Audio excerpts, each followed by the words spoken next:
Shalom saudara-saudara yang terkasih dalam nama Tuhan Yesus Kristus. Firman Tuhan yang menyapa kita hari ini yang tertulis dalam Matius pasal 25 ayat 40. Matius pasal 25 ayat 40, demikian firman Tuhan. Dan raja itu akan menjawab mereka, "Aku berkata kepadamu, sesungguhnya segala sesuatu yang kamu lakukan untuk salah seorang dari saudaraku yang paling hina ini, kamu telah melakukannya untuk aku." Demikian firman Tuhan. Bapak, Ibu, saudara-saudara yang terkasih dalam nama Tuhan Yesus Kristus, ayat ini adalah ayat yang paling terkenal dalam hal bagaimana kita memperlakukan seseorang di dalam kehidupan kita. Menolong orang yang sepadan dan orang yang baik, tentu itu adalah hal yang biasa.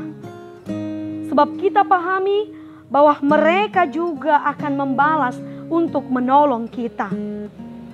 Tetapi bagaimana jika kita menolong orang yang hina? Firman Tuhan katakan itu adalah perbuatan yang mulia. Ungkapan saudaraku yang paling hina umumnya dipakai Matius untuk menunjukkan jemaat Kristen dan sesama manusia. Apakah makna dari melakukan segala sesuatu kepada orang yang paling hina? Bapak, Ibu, saudara-saudara yang terkasih dalam nama Tuhan Yesus Kristus, segala sesuatu yang kita lakukan untuk sesama kita yang paling hina, ternyata kita lakukan untuk Tuhan. Tuhan mau katakan melalui khotbah kita saat ini adalah segala sesuatu yang kita lakukan untuk sesama kita yang paling hina, ternyata kita lakukan untuk Tuhan. Dan tidak ada kebaikan sekecil apapun yang kita lakukan yang sia-sia.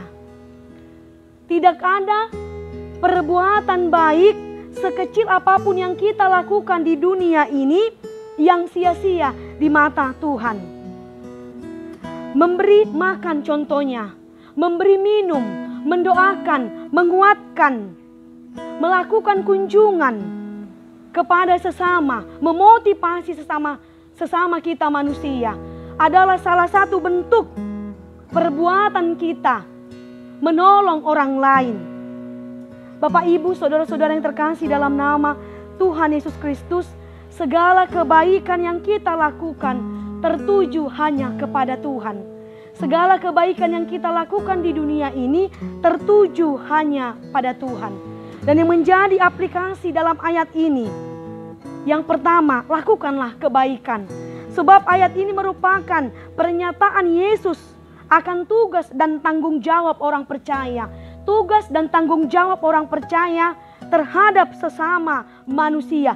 Yesus berkata, lakukanlah kebaikan bagi orang lain. Sebab kita juga melakukan kebaikan untuk Tuhan. Ketika kita melakukan sesuatu kepada seseorang, ketika kita melakukan kepada saudara-saudara kita, sama artinya kita memperlakukan Tuhan Yesus Kristus. Ketika kita mengasihi orang lain, artinya kita mengasihi Yesus. Ketika kita melakukan kebaikan, menolong orang lain, kita melakukan untuk Yesus. Ayat ini mengajarkan kita bagaimana tindakan kita, bagaimana tanggung jawab kita, bagaimana perilaku kita sebagai orang Kristen, sebagai orang percaya adalah melakukan kasih, menolong orang lain. Jika kita mencintai Yesus, tunjukkanlah cinta kasih kita kepada orang lain, maka Tuhan akan senantiasa memberkati kita. Amin. Kita bersatu di dalam doa. Terima kasih buat firman-Mu Tuhan, boleh menyapa kami, menguatkan kami. Kuatkan kami untuk melakukan yang sesuai dengan kehendak Tuhan. Di dalam nama anak-Mu, Tuhan Yesus Kristus, kami berdoa dan bersuka cita. Amin.